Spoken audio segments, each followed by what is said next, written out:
আসসালামু আলাইকুম ওয়া রাহমাতুল্লাহি ওয়া বারাকাতুহু। আলহামদুলিল্লাহি রাব্বিল আলামিন ওয়াল আকিবাতু লিল মুত্তাকিন ওয়াস সালাতু ওয়াস সালামু আলা আশরাফিল আমবিয়াই ওয়াল মুরসালিন নবিয়িনা মুহাম্মদ ওয়া আলা আলিহি ওয়া সাহবিহি ওয়া মান তাবিআহুম বিইহসানিন ইলা ইয়াউমিদ্দিন, আম্মা বাদ। সম্মানিত দর্শক ও শ্রোতা মণ্ডলী, আল্লাহ রাব্বুল আলামিনের অশেষ মেহেরবানিতে আমরা প্রতি সপ্তাহের ন্যায় আজকেও আমাদের ধারাবাহিক সেই সুপ্রসিদ্ধ কিতাবুত তাওহীদের ক্লাস শুরু করতে যাচ্ছি।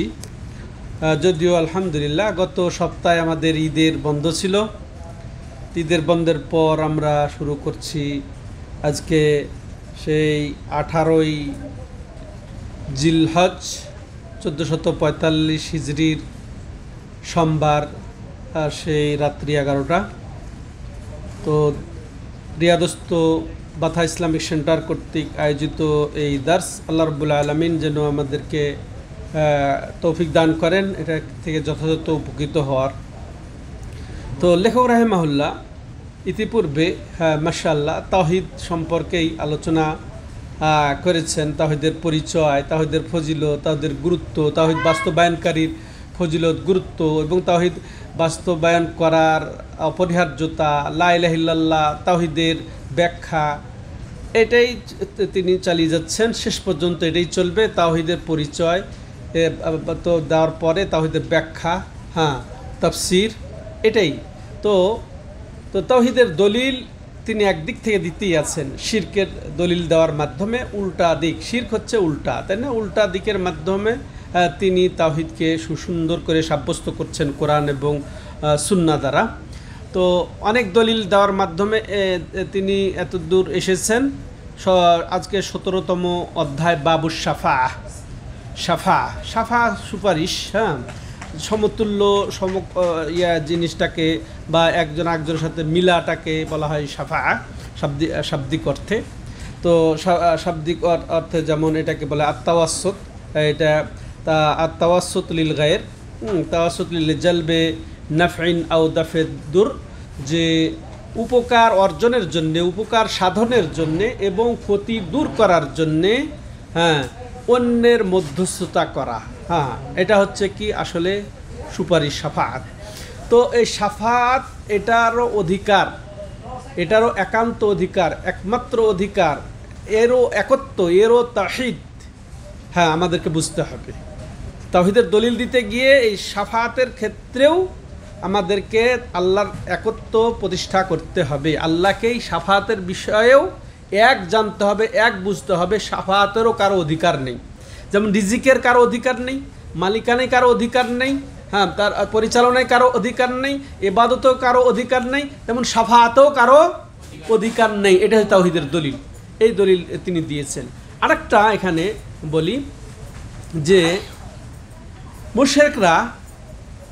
মুশরিকরা তাদের এই যে তারা যে মূর্তি পূজা, তারা যে নবীদের, তারা ফেরেশতাদের, ওলি আউলিয়ার সাথে আল্লাহর শরিক করে বলে তারা যে আমরা আসলে তাদের ইবাদত করি না, আমরা বরং তাদেরকে আমরা গ্রহণ করি যে তারা আমাদেরকে আল্লাহর নিকট করে দিবে, নৈকট্য অর্জন করিয়ে দিবে। তো ওসিলা, এটা তারা যে বলে, তো এটাও লেখক রাহিমাহুল্লাহ সুন্দরভাবে এখানে তাদের প্রতিবাদ করেছেন। ওই সময়ের তারা বর্তমান যুগে যারা ওলি আউলিয়ার নামে মাজার দরগায় গিয়ে মনীষীদের দরগায় গিয়ে যারা আর্তনাদ করে, ফরিয়াদ করে, যারা তলব করে, যারা প্রয়োজন পূরণের জন্যে তাকে আহ্বান করে, তারপরে বিপদ আপদ থেকে মুক্ত হওয়ার জন্যে তাদের উপরে ভরসা করে, তাদের খুশির জন্যে, সন্তুষ্টির জন্যে জবাই করে যে তারা তাদেরকে সুপারিশ করে আল্লাহর সন্তুষ্টি অর্জন করে দেবে। এদের মূলত দলিল দিয়েছেন লেখক রাহিমাহুল্লাহ বাবুস সাফার মাধ্যমে, সুপারিশের মাধ্যমে। সুপারিশের মধ্যেও আমাদেরকে অবশ্য তাওহীদ সুপ্রতিষ্ঠিত করতে হবে। শাফাআতের অধিকারও একমাত্র আল্লাহ রাব্বুল আলামিনের। তাই দেখা যায় শাফাআতের বিষয়টা মানুষ সবাই চায় যে সে সুখ চায় দুনিয়া আখেরাতের যত প্রয়োজন সে পূরণ করে সে উপকার সাধন করতে চায় এবং ক্ষতি থেকে বাঁচতে চায়। তো কিন্তু সবাই কি এটা পারবে নিজে এককভাবে? যে সে সব তার জন্য উপকার, তাদের জন্য কল্যাণ সে অর্জন করে ফেলবে, আর যত ক্ষতি থেকে সে দূরে থাকতে পারবে নিজে নিজে। এটা কি হয়? একজনকে অবশ্যই মধ্যস্থতা বানাতে হয় বা তার সুপারিশ পেতে হয়, দুনিয়ার বিষয় যেটা, তাই না? যে অমুক জায়গায় আপনার বড় স্বার্থ আছে, কিন্তু সেখানে আপনি পৌঁছতে পারছেন না, কিন্তু হয়তো যার কাছে পৌঁছবেন তার হয়তো বা একজন বড় বন্ধুর সাথে বা কারোর সাথে আপনার পরিচয় আছে বা অন্যের পরিচয় আছে, দিয়ে ওর কাছে যাচ্ছেন আপনি, যে আপনি একটু তার কাছে সুপারিশ করেন। তো এটা উপকার সাধনের জন্যে বা নিজে ক্ষতি থেকে বাঁচার জন্যে। তো ঠিক এটা দুনিয়ার ক্ষেত্রে, কিন্তু এই ক্ষেত্রে আল্লাহর বিষয়টা সম্পূর্ণ ভিন্ন। সম্মানিত দর্শক ও শ্রোতামণ্ডলী, আল্লাহ রাব্বুল আলামিন একমাত্র সব কিছুর মালিক, একমাত্র কাদের মুতলাক, হুকুম যার একমাত্র বাস্তবায়ন হবে, একেবারে একচ্ছত্র তিনি অধিকারী, পরিপূর্ণ মাত্রায়। অতএব আল্লাহ রাব্বুল আলামিনের প্রয়োজন নেই যে কেউ সমকক্ষ হবে তার সাথে, তিনি এককভাবেই তিনি ক্ষমতাবান। কিন্তু এর বিপরীতে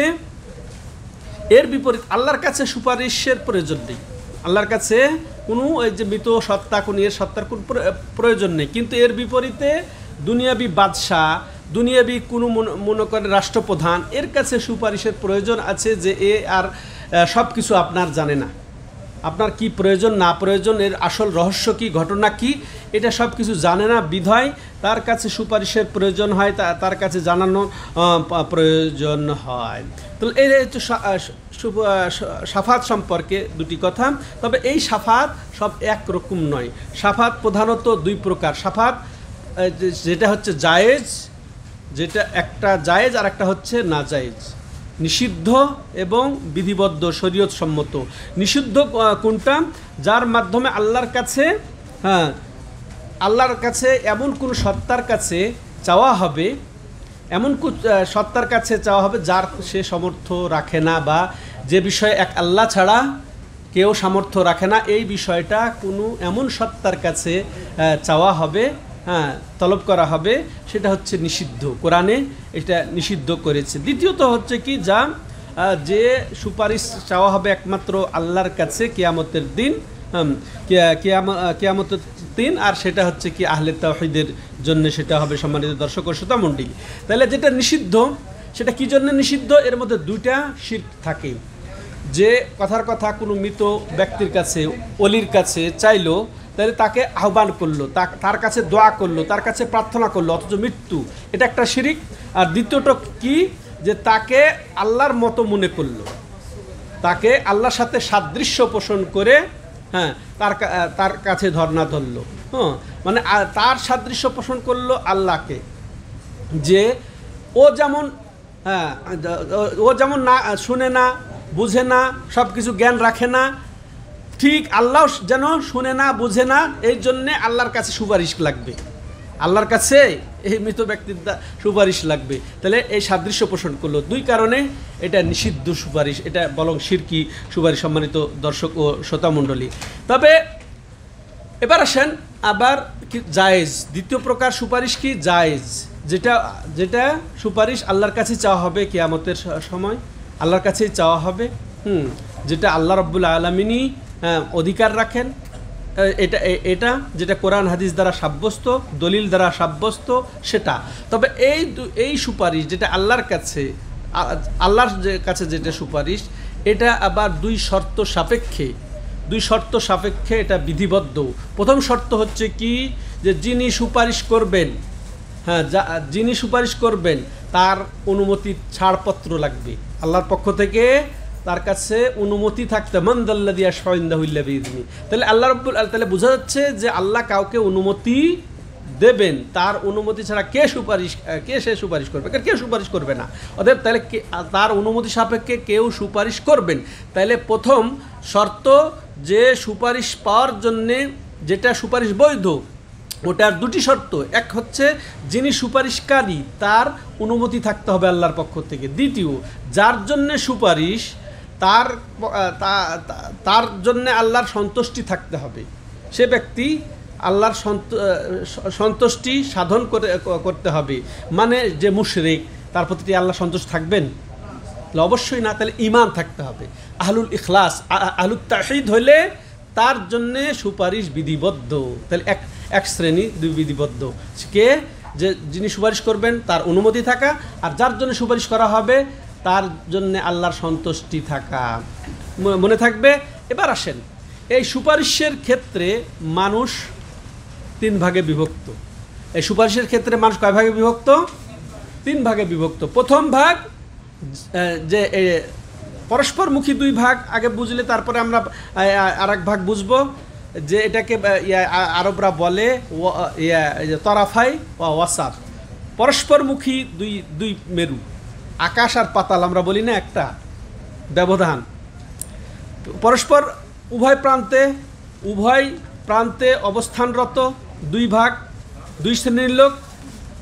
আর হচ্ছে একটা মধ্যপন্থা, এই যে একটা টেবিল, মাশাআল্লাহ, টেবিলের মধ্যে একটা, এই প্রান্তে অবস্থানকারী এক শ্রেণীর লোক, এই শাফাত কেন্দ্রিক এই প্রান্তে এক শ্রেণীর লোক, আর এই যে মাঝে আমি আছি মাঝে। তাহলে এই দুইটা হচ্ছে এটা নাজায়েজ সুপারিশ। প্রথম যে এরা সুপারিশকেই বা শাফাতকে অস্বীকার করে, ইহুদি, খ্রিস্টান, তারপরে খারেজি, হ্যাঁ, যে মুতাজিলা, এরা কি করে? সুপারিশকেই অস্বীকার করে। হ্যাঁ, তো এটাও ঠিক না। এটা চরমপন্থা, কঠোর পন্থা, যে সুপারিশ বলতে শাফাত কোনো কাজে লাগবে না। ঠিক আছে, কাবিরা গুনাহ করলে সে জাহান্নাম আলা তুল।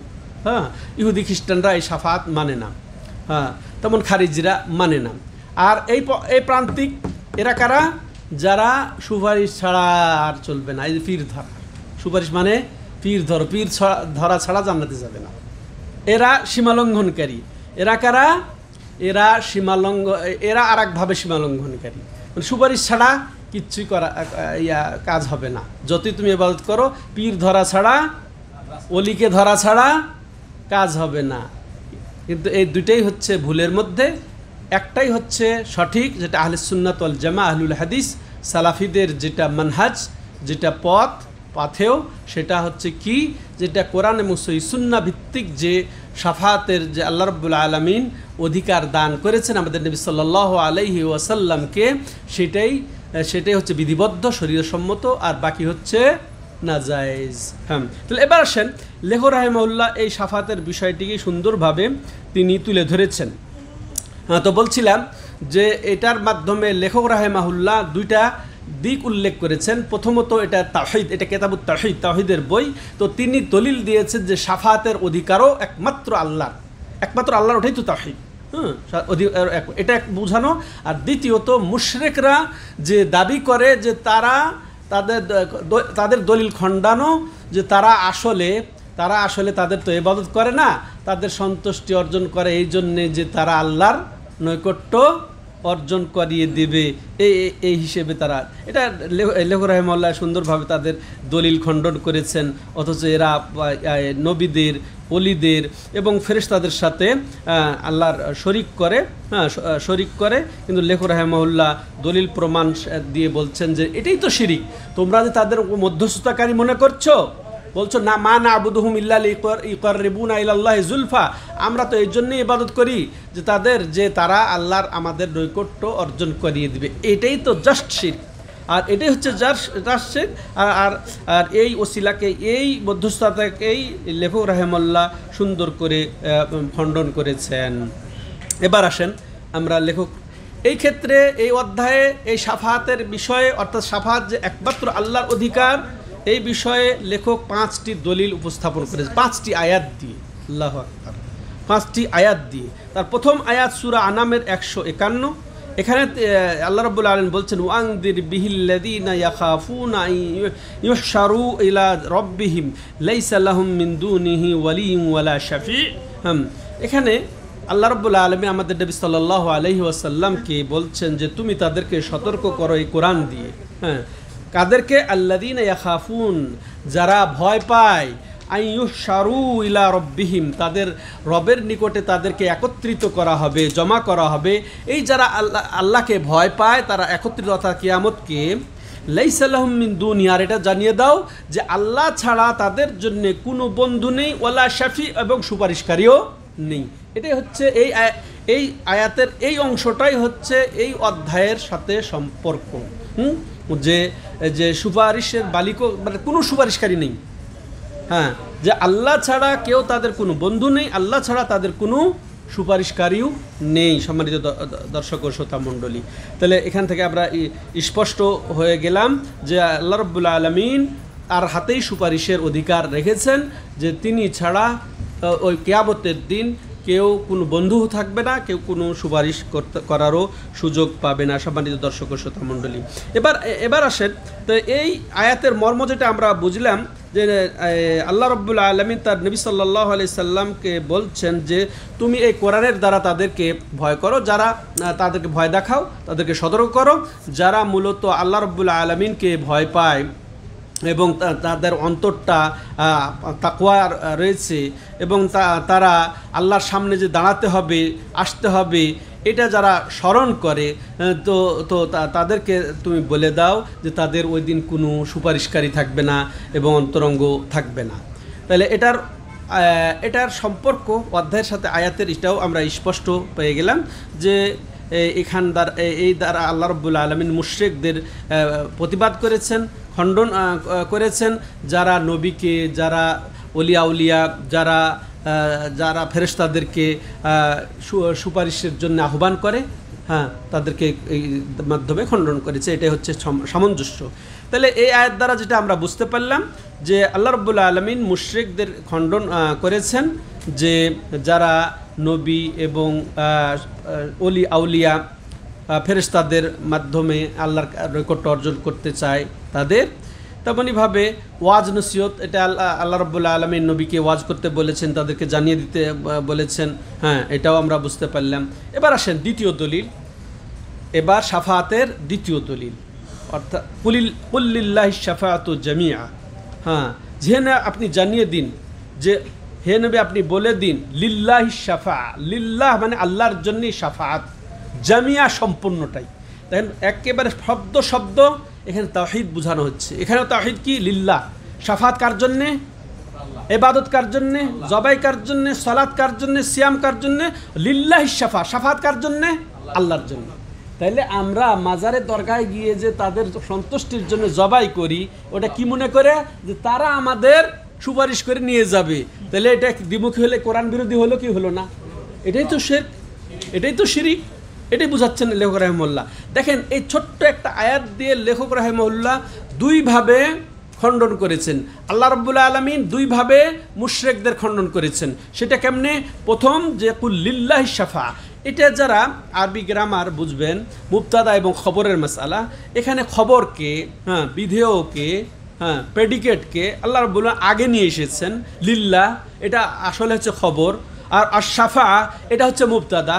উচিত ছিল যে আশ-শাফাউ লিল্লাহ, আশ-শাফাআতু লিল্লাহ, কিন্তু আল্লাহ রাব্বুল আলামিন আগে লিল্লাহ দিয়ে আরও বলেছেন যে একেবারে হাসর বুঝায় এটাকে, যে একেবারে সীমাবদ্ধ। শাফাআত বিষয়টাই কার মধ্যে সীমাবদ্ধ? লিল্লাহ, আল্লাহর জন্যই সীমাবদ্ধ। তারপরে লিল্লাহ এটা মিলকিয়াত বুঝায়, মালিকানা হচ্ছে শাফাআতের কার? আল্লাহ। হ্যাঁ, তাইলে সীমাবদ্ধ, শাফাআত বিষয়ের সীমাবদ্ধতাও আল্লাহর এবং মিলকিয়াত মালিকানাও আল্লাহর। আবার দেখেন জামিআ, জামি মানে সম্পূর্ণটাই, এটা তাকিদের ওপরে তাকিদ, এটা আরও তাকিদ। তাইলে সম্পূর্ণ শাফাআতের অধিকার কার? তাহলে আমরা শাফাআত কার কাছে চাইব? নবীর কাছে চাওয়া যাবে না? নবীর কাছে, কোনো মাখলুকের কাছে সুপারিশ চাওয়া যাবে না। কুল্লিল্লাহি শাফাআত জামিআ, এই আয়াতটা যে বুঝবে, সূরা জুমারের 44 নম্বর আয়াত ভালো করে মনে রেখেন। এই যারা পীরগিরি করে, হ্যাঁ, যারা এই ওলি কেন্দ্রিক এই ধোঁকা খেয়েছে, হ্যাঁ, তাদেরকে বলবেন সূরা জুমারের 44 নম্বর আয়াতটা একটু বুঝিয়ে দেন আমাকে। হ্যাঁ, কুল লিল্লাহি শাফাআতু জামিআ, শাফাআতের সম্পূর্ণটাই অধিকার এবং সীমাবদ্ধতা কার? আল্লাহর জন্য, আল্লাহর জন্য। এবং একের সম্পূর্ণটা দিয়েও আল্লাহ রাব্বুল আলামিন এর তাকিদ আরোপ করেছেন। সম্মানিত দর্শক ও শ্রোতা মণ্ডলী, এরপরের আয়াতে লেখক যেটা এনেছেন, মান যাল্লাযী ইয়াশফাউ ইনদাহু ইল্লা বিইযনিহি, এটা কোন সূরার কোন আয়াত? সূরা বাকারার আয়াতুল কুরসি, হ্যাঁ, 255 নম্বর আয়াত। এটাও তো মুখস্থই আছে। এখানে আল্লাহ বলছেন মান যাল্লাযী ইয়াশফাউ ইনদাহু ইল্লা বিইযনি, মান যাল্লাযী ইয়াশফাউ, কে সে আছে, মানে কেউ নেই, হ্যাঁ কেউ নাই, ইয়াশফাউ ইনদাহু আল্লাহর কাছে যে সুপারিশ করবে, ইল্লা বিইযনি তার অনুমতি ছাড়া। তাহলে বোঝা গেল, তাহলে শাফাতের অনুমতি যে পাবে, তাহলে শাফাত কিছু আছে বিধিবদ্ধ, এখান থেকে জায়েজ পাওয়া গেল শাফাত। কোনটা সেটা একটু আগে যে ভূমিকায় বললাম, যে যার অনুমতি থাকবে সে সুপারিশ করবে, আর যার জন্য ওই যে অনুমতিপ্রাপ্ত লোক সুপারিশ করবেন তার প্রতি আল্লাহর সন্তুষ্টি, মানে ইমানদার হতে হবে, মুখলেস হতে হবে, তাওহীদবাদী হতে হবে। আজীবন শিরক করবে, হ্যাঁ শিরক করবে, কুফরি করবে, আর বলবে যে নবী আমার সুপারিশ করে নিয়ে যাবে অলি, হ্যাঁ ওই কেউ ফিরে না খালি হাতে, যে দয়াল বাবা, খাজা বাবা, অমুক পীর তার সুপারিশ করে নিয়ে যাবে, সে আশায় গুড়ে বালি। এটা ভালো করে জেনে নেন, বুঝে নেন সম্মানিত দর্শক ও শ্রোতা যারা ভুলের মধ্যে আছে। তাহলে এই দুই আয়াতের মর্ম যেটা আমরা পারলাম, যে আল্লাহ রাব্বুল আলামিন তার নবী সাল্লাল্লাহু আলাইহি সাল্লামকে হুকুম দিচ্ছেন যে তিনি যেন ওই সমস্ত লোকদেরকে জানিয়ে দেন, বলে দেন যারা অলি কেন্দ্রিক ধোকায় আছে এই সমাজে, এবং যারা যারা সৎলোক কেন্দ্রিক, এমনকি ফেরেশতাদের কাছেও যারা চায় এই সুপারিশ প্রার্থনা করে, যে তারা কখনো তারা সুপারিশের অধিকারী নয়, তারা সুপারিশের বিন্দুমাত্র অধিকার রাখে না। তো সম্পূর্ণ অধিকার একমাত্র আল্লাহ রাব্বুল আলামিনের। তো এই এবং ওই সুপারিশ করতে পারবে যাকে আল্লাহ রাব্বুল আলামিন অনুমতি দেবেন এবং যার প্রতি আল্লাহ রাব্বুল আলামিন সন্তুষ্ট থাকবেন। তো এটা আমরা বুঝতে পারলাম। তাইলে এই দুই আয়াতের অধ্যায়ের সাথে সম্পর্ক এটাই পেলাম যে শাফাতের একমাত্র অধিকার বা শাফাতের একত্ব একমাত্র আল্লাহর জন্যেই, বা শাফাতের তাওহীদ একমাত্র আল্লাহর জন্যেই, তেমনি আল্লাহর অনুমতি ছাড়া কেউ সুপারিশ করতে পারবে না। এটাও আমরা বুঝলাম এই দুই আয়াতের মাধ্যমে। তাহলে এই দুই আয়াতের ফায়দা কি আমরা যেটা পাইলাম, যে আল্লাহ রাব্বুল আলামিন মুশরিকদের, ওই সমস্ত মুশরিকদের খণ্ডন করেছেন, জবাব দিয়েছেন যারা কোনো সৃষ্টির কাছে, মাখলুকের কাছে, ফেরেশতার কাছে, নবীর কাছে বা ওলির কাছে যারা সুপারিশ কামনা করে তাদের। তেমনইভাবে আমরা জানতে পারলাম যে শাফাতের একান্ত অধিকার, হ্যাঁ, এবং সে একমাত্র কার, আল্লাহ রাব্বুল আলামিনের জন্যে। তাহলে একমাত্র আল্লাহর কাছেই এই সুপারিশ চাইতে হবে। কিভাবে? যে আল্লাহ তুমি তোমার নবীর সুপারিশ আমার নসিবে দান করো, তুমি সুপারিশ দান করো, অর্থাৎ তোমার নবীর সুপারিশ যেন আমি পাই, মানে তুমি আমার ক্ষেত্রে তোমার নবীকে সুপারিশের অনুমতি দিও, এইভাবে দোয়া করতে হবে। নাকি ডাইরেক্ট নবীর কাছে দোয়া করবো যে হে নবী তুমি আমার কাছে। এটা আছে আমাদের একটা, নিজে আমি পড়েছি, বুখারীর অনুবাদের প্রথমে ভূমিকাতে লিখেছেন নবী সাল্লাল্লাহু আলাইহি সাল্লামকে সম্বোধন করে যে ইয়া রাসূলুল্লাহ তুমি তোমার সেই কিয়ামতের দিন তোমার দস্তরখানে একটু ঠাঁই দিও। এটা কি এটা সুপারিশ চাওয়া হলো না? এটা সুপারিশ কার কাছে? নবীর কাছে। নবী সাল্লাল্লাহু আলাইহি সাল্লাম মুক্তি দিবেন, এটা তার নবীর কাছে চাওয়া হচ্ছে। বুখারীর অনুবাদ করছেন প্রথমে, হ্যাঁ তার ভূমিকাতে এটা লিখছেন। আল্লাহ হেদায়েত দান করুন। হ্যাঁ, তো যেটা বলছিলাম সম্মানিত ভাইরাম, তাহলে এই দুই আয়াতের মাধ্যমে তাহলে তিনটা দলিল গেল সুপারিশের ব্যাপারে। এবার চতুর্থ দলিল লেখক রাহিমাহুল্লাহ পেশ করছেন আল্লাহর আরেক আয়াত। তো এখানে দুটি আয়াত তিনি সংযুক্ত করেছেন মূলত। কুলিদুল্লাযীনা জামতুম মিন দুনিল্লাহি লা ইয়ামলিকুনা মিসকালা যাররাহ ফিস সামাওয়াতি ওয়ালা ফিল আরদ ইলা আখির আয়া। হে নবী আপনি বলে দিন উদউল্লাযীনা জামতুমু, যে তুমি তাদেরকে বলে দাও যে যারা তোমরা ধারণা করো যে ওই সমস্ত বাতিল মাবুদকে, হ্যাঁ যারা তোমরা ধারণা করো আল্লাহকে বাদ দিয়ে, লা ইয়ামলিকুনা মিসকালা যাররা, তারা কিন্তু এক যাররা পরিমাণেরও অধিকার রাখে না। এক যাররা পরিমাণ কোনো কিছুরই অধিকার রাখে না। তো যাররা বলা হয় যে ছোট্ট পিপিলিকা, ছোট কি পিপিলিকা।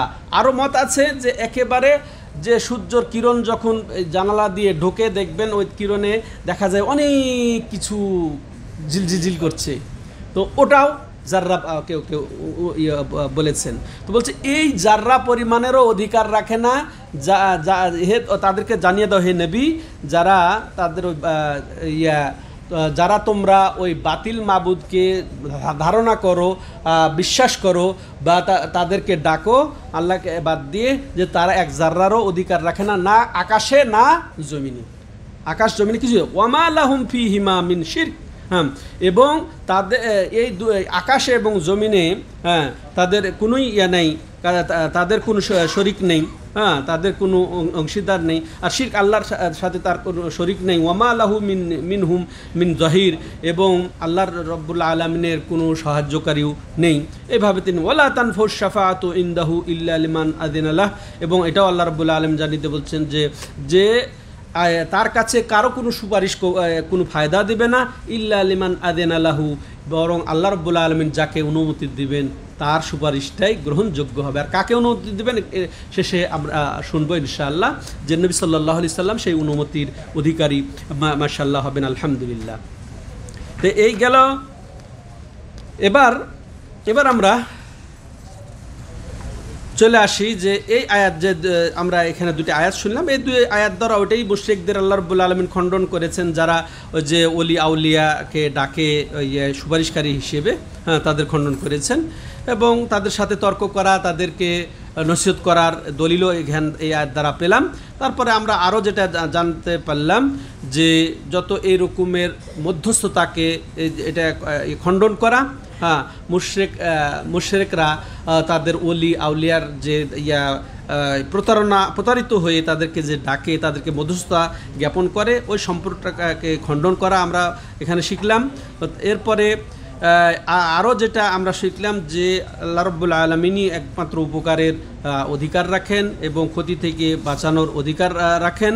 তবে হ্যাঁ, অবশ্য সেই তো উপকার করতে পারবে। এরা বলে যে আমরা উপকার সাধনের জন্যে তাদেরকে ডাকি, হ্যাঁ, মধ্যস্থতা জ্ঞাপন করি।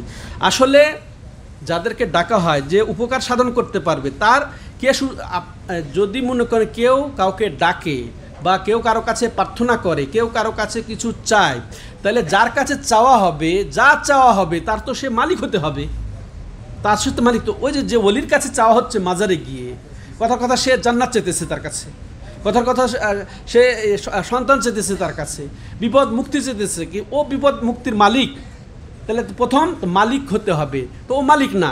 দ্বিতীয়ত মালিক না হলে মালিকের শরিক পার্টনার তো হতে হবে, মালিকের পার্টনার, তাহলে আল্লাহ হচ্ছে আসল মালিক। তো তাহলে কি তুমি তাকে পার্টনার মনে করছো আল্লাহর? তাহলে দ্বিতীয়ত তাহলে সে গলত করলো। তৃতীয়ত হচ্ছে কি, সে সাহায্যকারী হতে হবে, মূল মালিকের সাহায্যকারী। তো আল্লাহর কি সাহায্যকারী এই ওয়ালিরা? আল্লাহ কি সাহায্যকারী? ফেরেশতা? হ্যাঁ, সাহায্যকারী। আল্লাহ কোনো সাহায্যকারী প্রয়োজন আছে? হ্যাঁ, আল্লাহুস সামাদ, এটাকে বারবার কেন বলি আল্লাহুস সামাদ? হ্যাঁ, ইয়াকা না'বুদু ওয়া ইয়াকা নাস্তাইন, তোমারই সাহায্য চাই, মানে না ফেরেশতার সাহায্য চাই, না কোনো ওলির সাহায্য চাই, না কোনো নবীর সাহায্য চাই। আমরা মুখে বলি এক আর কার্যত করি আর এক, এটা বাস্তবে মুনাফিকি। তাহলে দেখেন, মালিকানা থাকতে হবে, মালিকানা নেই কারো। তারপরে মালিকানা না থাকলে সে মালিকের পার্টনার হতে হবে, পার্টনারও নয় কেউ। তৃতীয়ত সাহায্যকারী হতে হবে মালিকের, তো সাহায্যকারী নয়। তাহলে বাকি থাকলো কি আরেকটা, সুপারিশ। তবে সুপারিশ, হ্যাঁ, তো সুপারিশ কে পাবে? যার আল্লাহ রাব্বুল আলামিন, হ্যাঁ, যা অনুমতি দেবেন, যার জন্য অনুমতি দেবেন, এটাই তাহলে থাকলো। তাহলে এটাই থাকলো, আর এটারই অধ্যায় এটা চলছে। আর কে সুপারিশ করবে সেটা আমরা বারবার শুনছি।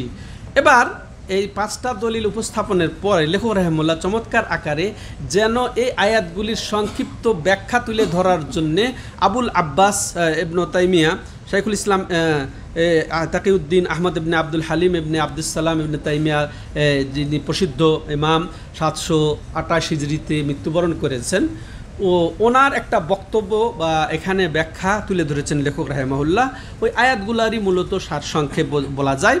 যে তিনি বলছেন, নাফাল্লাহু আম্মা সিওয়াহু কুল্লা মা ইয়াতাআল্লাকু বিহিল মুশরিকুন, যে এই আয়াতগুলার মাধ্যমে যেন আল্লাহ রাব্বুল আলামিন প্রত্যেক ওই জিনিসগুলাকেই খণ্ডন করেছেন, নাকচ করেছেন, যা মুশরিকরা যাদের সাথে সম্পর্ক রাখে, ওলির সাথে হোক, ফেরেশতার সাথে হোক, তারপর নবীর সাথে হোক, এগুলো আল্লাহ রাব্বুল আলামিন নাকচ করেছেন, যে এগুলার অধিকার নেই, ভালো মন্দ মালিক নয় তারা। এবং ফানাফা আইয়াকুনা লিগাইরিহি মুলকুন আও কিস্তুন মিনহু আও ইয়াকুনা আউনান লিল্লাহ, এবং আল্লাহ রাব্বুল আলামিন এটাও নাকচ করেছেন তাদের কাছ থেকে যে আল্লাহ ছাড়া কেউ কোনো অধিকার রাখে না, মালিক নয়। তারপর না তাদের কোনো অংশ আছে, না তারা আল্লাহর জন্য কোনো সাহায্যকারী, হ্যাঁ, ওয়ালাম ইয়াবকা ইল্লা শাফা, তাহলে বাকি থাকলো কি একটা শুধু সুপারিশের অংশটা, সুপারিশের বিষয়টা।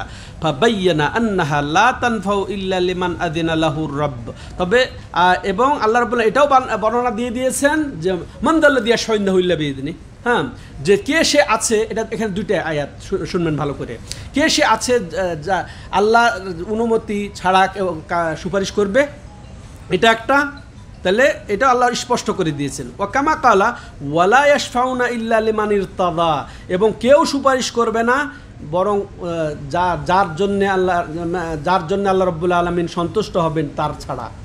তাইলে এখানে দুইটা আয়াত, একটা হচ্ছে কেউ সুপারিশ করবে না তার অনুমতি ছাড়া, আর সেও কারো সুপারিশ করতে পারবে না যার জন্য আল্লাহ রাব্বুল আলামিন বা যার প্রতি আল্লাহর সন্তুষ্টি আছে।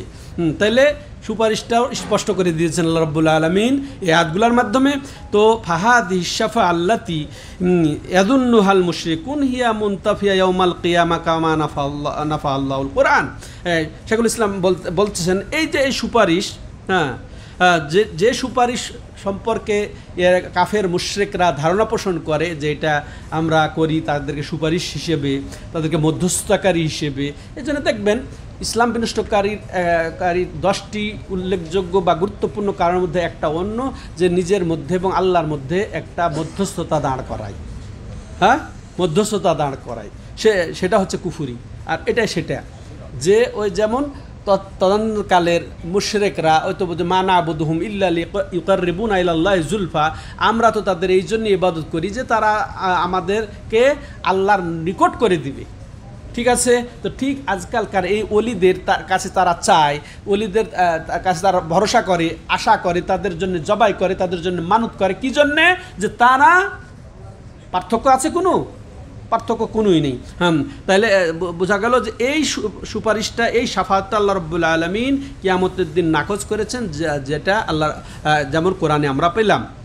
ওয়া আখবারান নবী সাল্লাল্লাহু আলাইহি সাল্লাম, এর পক্ষান্তরে আমাদের নবী সাল্লাল্লাহু আলাইহি সাল্লাম আমাদেরকে খবর দিয়েছেন যে ওই হাদিসের দিকে লেখক রাহিমাহুল্লাহ ইশারা দিয়েছেন, যেটা হাদিসুস শাফাতে কুবরা, শাফাতে উযমা, মাকাম মাহমুদের যেটা, সেটার দিকে ইঙ্গিত দিয়েছেন, যেটা ইমাম বুখারী তার সহিহ বুখারীতে, ইমাম মুসলিম তার সহিহ মুসলিমে উল্লেখ করেছেন যে নবী সাল্লাল্লাহু আলাইহি ওয়াসাল্লাম ওই দিন আল্লাহর একেবারে যথাযথ প্রশংসা করবেন, যেরকম তার প্রশংসা করা উচিত এবং যেটা উপযুক্ত সেইভাবে তিনি প্রশংসা করে তিনি সুপারিশ কামনা করবেন আল্লাহর কাছে, আল্লাহর কাছে চাইবেন। বিশাফা আউয়ালান, প্রথমে আল্লাহর কাছে তিনি সুপারিশ চাইবেন, সুপারিশ করার অধিকার চাইবেন। প্রথমে তিনি সুপারিশ করা শুরু করে দিবেন না, বরং সুপারিশ করার অধিকার চাইবেন। সুবহানাল্লাহ, প্রথমে তিনি সুপারিশ করার অধিকার চাইবেন।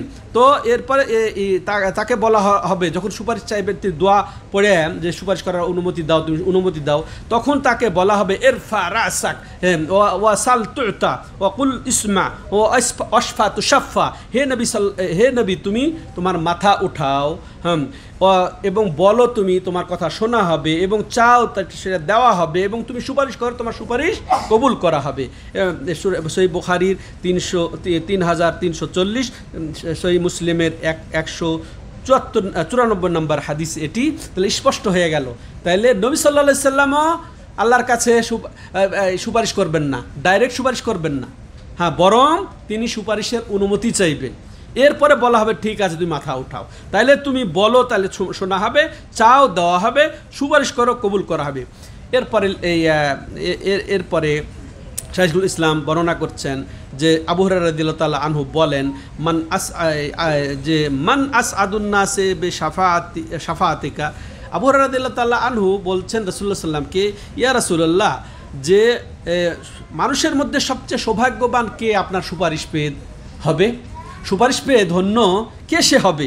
রাসূল সাল্লাম জবাব দিচ্ছেন, সে শুনবেন, তাহলে ওটার উপরে থাকতে হবে কি? মান কালা লা ইলাহা ইল্লাল্লাহ খালিসান মিন কলবি, যে একেবারে অন্তঃস্থল থেকে লা ইলাহা ইল্লাল্লাহ বলতে পারবে, হ্যাঁ, তার জন্যে সে সুপারিশে সে সৌভাগ্যবান হবে, সে আমার সুপারিশে ধন্য হবে। এখন বলেন, যারা কবরে মাজারে দরগায় গিয়ে চায় লা ইলাহা ইল্লাল্লাহ, সে খালিসানভাবে বলতে পেরেছে, বিশ্বাস করেছে? লা ইলাহা ইল্লাল্লাহর অর্থ কি? যে আল্লাহ ছাড়া সত্য কোনো মাবুদ নেই, আল্লাহ ছাড়া প্রার্থনার অধিকারী কেউ নেই, সিজদা পাওয়ার অধিকারী নেই, কেউ মনে করেন এই মানত পাওয়ার অধিকারী নেই, কেউ জবাই পাওয়ার অধিকারী নেই, কেউ ভরসা পাওয়ার অধিকারী নেই, কেউ ভয় পাওয়ার অধিকারী নেই। এটার মানেই তো লা ইলাহা ইল্লাল্লাহ। হ্যাঁ, তো খালিসান হলো। তাহলে নবী শর্ত লাগিয়ে দিয়েছেন যে একেবারে খালিস দিলে, একবারে অন্তর থেকে লা ইলাহা ইল্লাল্লাহ বলবে, সে আমার সুপারিশে ধন্য হবে। আল্লাহু আকবার। ফাতিলকা শাফাতুল আহলিল ইখলাস। আর কারা? যারা মুখলেস। হ্যাঁ, আল্লাহ রাব্বুল আলামিনের অনুমতি সাপেক্ষে যারা এই মুখলেস, আল্লাহর দয়ায় যারা ইখলাসের সাথে, এই তাওহীদের সাথে থাকবে, তারা এই সুপারিশে ধন্য হবে। ওয়ালা তাকুনু লিমান আশরাকা বিল্লাহ। আর যারা পক্ষান্তরে আল্লাহর সাথে শিরিক করবে, তারা এর অধিকারী হবে না, এরা বঞ্চিতই হবে। এরা বেদাত করলি তো, বেদাত আবার কুফরিও হয়, বেদাত আবার এই শিরকি বেদাতই হয়। হ্যাঁ, ওই সোহকান লেমান গাইয়ারা দিনই নবী সাল্লাল্লাহু আলাইহি ওয়াসাল্লাম তাদেরকে ওই ফেরেশতারা যখন ডান্ডা দিয়ে ভাগাইবেন, তখন নবী সাল্লাল্লাহু আলাইহি ওয়াসাল্লাম সমর্থন করবেন, ঠিক আছে তোরা দূর হয়ে যা, যারা আমার দিনটাকে পরিবর্তন। তাহলে হাকিকাতুহু, তাহলে এই হাকিকাত, তাও এই শাফাআতের হাকিকত হচ্ছে যে আল্লাহ রাব্বুল আলামিন যাকে অনুগ্রহ করে দেবেন ওই আহলে তাওহীদ, আহলে ইখলাস, ইয়াগফিরুল্লাহুম বিওয়াসিতাত দুআয়ে মান আদিনা লাহু আই ইয়াশফা। তো আল্লাহ রাব্বুল আলামিন খাস রহমতে আল্লাহ রাব্বুল আলামিন ওই লোককে মাফ করবেন, ওই লোক যাদেরকে অনুমতি দিবেন আল্লাহ রাব্বুল আলামিন দোয়া করার বা অনুমতি দিবেন সুপারিশ করার, তাকে আল্লাহ রাব্বুল আলামিন সম্মানিত করবেন। আর সেটা আমাদের নবী সাল্লাল্লাহু আলাইহি সাল্লাম, এবং তিনি মাকামে মাহমুদ, যিনি যেদিন প্রশংসিত হবেন সেই কিয়ামতের দিন, সব কিছু তার প্রশংসা করবেন যেদিন। ফাশফাআতুল্লাতি দাফা, তাহলে এটা হচ্ছে বৈধ শাফাআত। হ্যাঁ, আল্লাহ রাব্বুল আলামিন অনুমতি দিবেন। আর শাফাআত যেটা আল্লাহ রাব্বুল আলামিন নাকচ করেছেন, যেটা কোরআনে আছে, মা কানা ফিহা শিরকুন, যার মধ্যে শিরিক আছে। ওই যে অলির কাছে সুপারিশ চাওয়া, অলির কাছে মুক্তি চাওয়া, বা যেটা কবরের আযাব মুক্তি চাওয়া, বা জাহান্নামের আযাব মুক্তি চাওয়া, বা জান্নাত চাওয়া। ওয়ালিহাদা আসবাতা শাফাআহ বিইযনিহি ফি মাওয়াদে। এইভাবে আল্লাহ রাব্বুল আলামিন অনেক জায়গায় শাফাআতের কথা উল্লেখ করেছেন। ওয়াকাদ বায়্যানা নবী সাল্লাল্লাহু আলাইহি ওয়াসাল্লাম আন্নাহা লা তাকুনু ইল্লা লি আহলিত তাওহীদি ওয়াল ইখলাস, ইনতাহা কালামু। এখান পর্যন্ত শাইখুল ইসলাম ইবনে তাইমিয়ার কথা তিনি এখানে যুক্ত করেছেন। আর এই শাফাআত তাহলে আহলে তাওহীদ, যারা শিরিক করে না, আহলুল ইখলাস, তাদের জন্যই এটা আমরা স্পষ্ট হইলাম। তাহলে এই যে এইখান থেকে এই যে শাইখুল ইসলাম তাইমিয়ার এই উক্তি থেকে আমরা কি বুঝলাম? এখানে লেখক এটা দ্বারা যেটা বর্ণনা করার চেয়েছেন, এটা আসলে পূর্ববর্তী আয়াতগুলারই তাফসির করেছেন, ব্যাখ্যা করেছেন শাইখুল ইসলাম ইবনে তাইমিয়া। প্রথমত যেটা আমরা জানতে পারলাম যে শাফাআত নিষিদ্ধ। কোন শাফাআত নিষিদ্ধ? যেটা আল্লাহ ছাড়া অন্যের জন্য চাওয়া, অন্যের কাছে চাওয়া হয়, তার অধিকারিত নেই, মালিকানা নেই, না সে পার্টনার হতে পারে, না সে সাহায্য করতে পারে। হ্যাঁ, তাহলে সেটা হচ্ছে নাকচ করা হয়েছে। আর এটা থেকে থেকে বুঝে পেলাম যে শাফাআতে কুবরা যেটা মাকামে মাহমুদ যেটা, সেটা বিধিবদ্ধ। হ্যাঁ, বরং আল্লাহ রাব্বুল আলামিন যেন এই সুপারিশ আল্লাহ আমাদেরকে দান করেন, এটা আমরা বুঝতে পারলাম। এবং সৌভাগ্যবান সেই ব্যক্তি হবে যে নবী সাল্লাল্লাহু আলাইহি ওয়াসাল্লামের সুপারিশের, যে সে কে? আহলুল ঈমান, যার ঈমান থাকবে, যে আহলুত তাওহীদ, যে খালিস দিল লা ইলাহা ইল্লাল্লাহ বলতে পারবে। তাহলে এর থেকে আমরা শেষ ডিসিশনে আসতে পারি যে সুপারিশ নবী সাল্লাল্লাহু আলাইহি সাল্লামের এটা বিধিবদ্ধ, এটা সাব্যস্ত। তো নবী সাল্লাল্লাহু আলাইহি সাল্লাম 6 ধরনের সুপারিশ করবেন। কয় ধরনের? 6 ধরনের, মনে রাখবেন। তো প্রথম হচ্ছে 3টি খাস আর 3টি হচ্ছে আম। খাস সুপারিশ যেটা হচ্ছে মাকামে মাহমুদ, সেটা বড় সুপারিশ নামে প্রসিদ্ধ, নবী সাল্লাল্লাহু আলাইহি সাল্লাম এর জন্য খাস। তিনি ওই আহলে মওকিফ কিয়ামতের দিন ত্রাহি করবে যে উলুল আজমে মিনার রসুল, 5 জন যে সেরা নবী রসুল, তার মধ্যে যে প্রথম 4 জনই, হ্যাঁ, ইব্রাহিম, ইব্রাহিম, মুসা, তারপরে কে? ঈসা, যে নূহ আলাইহিস সালাম, ইব্রাহিম আলাইহিস সালাম, তারপরে ঈসা আলাইহিস সালাম। এই যে 4 জনই বলবেন যে আমরা, আদম আলাইহিস সালামও 4 জন, আদম আলাইহিস সালামও অস্বীকার করবে, আমার দ্বারা সুপারিশ সম্ভব নয়। লম্বা হাদিস, ওদিকে আমি যাচ্ছি না। এবং নবী সাল্লাল্লাহু আলাইহি সাল্লামের কাছে যখন সবাই আসবে দলে দলে যে আপনি একটু সুপারিশ করেন, সবাই বলবে যে মুখের কাছে যাও, শেষ পর্যন্ত মুহাম্মদ সাল্লাল্লাহু আলাইহি সাল্লামের কাছে বলবেন ঈসা আলাইহিস সালাম, ওর কাছে যাও। তখন তিনি কি বলবেন? আনা আল্লাহ, আমি এর অধিকার প্রাপ্ত, আমি এই জন্যই। তখন তিনি ওই যে সিজদায় পড়ে যাবেন অনুমতির জন্য, নাকি সুপারিশ করা শুরু করবেন। আমার কাছে সব আসছে, তখন সুপারিশ। দেখেন এটি একটাই শিক্ষাই যথেষ্ট। এই বর্তমান ভণ্ড যারা এই পীরগিরি করতেছে, এরা সবাই তাদের মুরিদকে সুপারিশ করে নিয়ে যাবে, নাউজুবিল্লাহ। এদের আল্লাহর ভয় থাকা দরকার।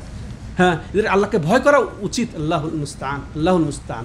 স্বয়ং যে নগদ পীর, সে তারপর তার উপরে চলে গেছে যে ওলিয়া আউলিয়ার নাম দিয়ে তাদেরকে তারা এইভাবে গণ্য করছে, তাদেরকে তারা ডাকছে।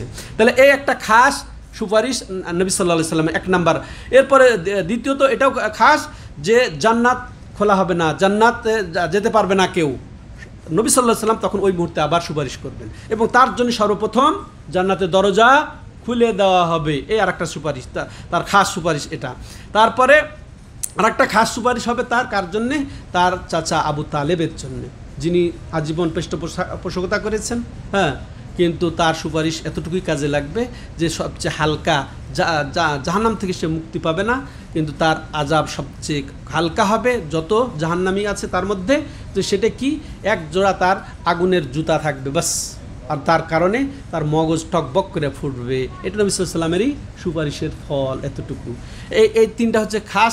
আম সুপারিশ আরও কি, যে সেটা কার জন্য? পাপী গুনাহগারদের জন্য, যাদের জাহান্নাম যেতেই হবে, জাহান্নাম যাদের হয়ে গেছে, ডিক্লার হয়ে গেছে, কিন্তু তারা যেন জাহান্নামে যেতে না হয়, এই জন্য নবী সাল্লাল্লাহু আলাইহি ওয়াসাল্লাম তাদের কিছু জন্য সুপারিশ করবেন। তা আল্লাহ রাব্বুল আলামিন তাদেরকে জাহান্নামে না দিয়ে নবীর সুপারিশের কারণে তাদেরকে আলহামদুলিল্লাহ জান্নাতে দেবেন। এটা একটা আম সুপারিশ। আর একটা আম সুপারিশ এটাও গুনাহগারদের জন্যে, যারা জাহান্নামে চলে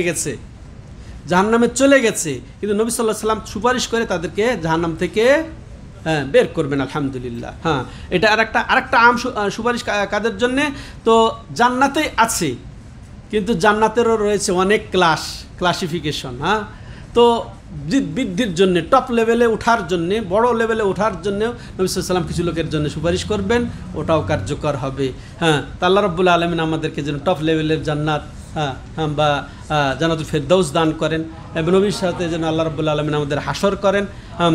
এই কথা বলে আজকের এই পর্ব শেষ করছি।